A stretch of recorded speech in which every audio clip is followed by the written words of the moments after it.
নমস্কাৰ, অন্য এটি ভিডিঅ'লৈ মই স্বাগতম জনাইছোঁ। মই উপস্থিত আছোঁ আমাৰ গাঁৱৰ এখন শ্ৰাদ্ধত অৰ্থাৎ দহাভোজত।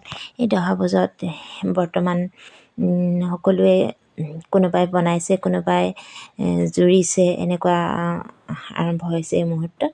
কাৰণ এই দহাভোজখনক মই যিবিলাকে নাজানে তেওঁলোকক অকণমান ক'ব বিচাৰিছোঁ। ইয়াত হৈছে মৃতকৰ ঘৰে যিমানবিলাক আত্মীয় কুটুম আছে তেওঁলোকক নিমন্ত্ৰণ জনায় আৰু তেওঁলোকে ভোজলৈ বুলি এখন ভাৰ আনে। সেইখনত পক্ষী, হাঁহৰ ভাৰ হ'ব পাৰে, পাৰ ভাৰো হ'ব পাৰে বা মাছৰ ভাৰ হ'ব পাৰে। আৰু তেওঁলোকক এই ভোজৰ এসাঁজ খাবৰ কাৰণে যিখিনি প্ৰয়োজন হয়, চাউল, দাইল, শাক পাচলি বা মাছ মাংস তেওঁলোকক খাবৰ কাৰণে সুবিধা কৰি দিয়া হয়। আৰু এখন বাৰীত বা পথাৰত এনেকুৱাকৈ নিজৰ নিজৰ মতে নিজে নিজে বনাই খাবলৈ সুবিধা কৰি দিয়া হয়।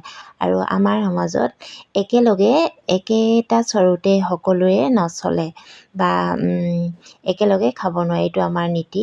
আৰু সেইকাৰণে প্ৰত্যেকে নিজৰ নিজৰ মতে নিজে নিজে ভাত বনাই লৈছে আৰু এনেকৈ নিজে নিজে নিজৰ মতে খাইছে। আৰু যদিও এখন মৃতকৰ কাম, কিন্তু ইয়াত এটা উৎসৱমুখৰ পৰিৱেশ নিচিনা হৈছে।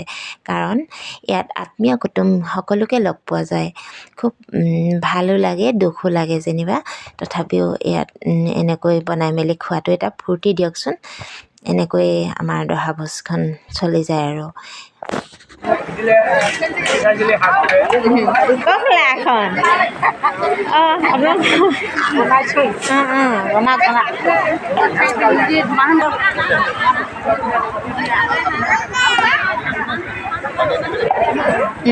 এইখিনি কৰহে নকঠালগুৰি ন দেখাইছোন দেই।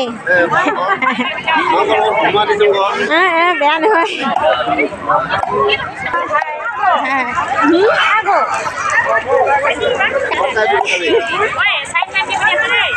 এছাইনমেণ্ট হেৰিয়ত দিছে না? ডাঙৰকৈ কৈ দিছোঁ, ডাঙৰকৈ কৈ দিছোঁ।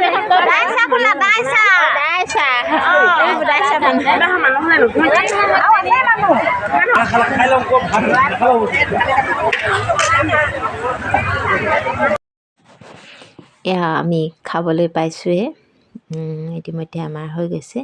আৰু এই দহাভোজখন গধূলি 8টা-9টাত শেষ হৈ যায়। আৰু এয়া আমাৰ আৰম্ভ হৈ গৈছে। আজিলৈ এনেকৈ দেখুৱালোঁ। ধন্যবাদ।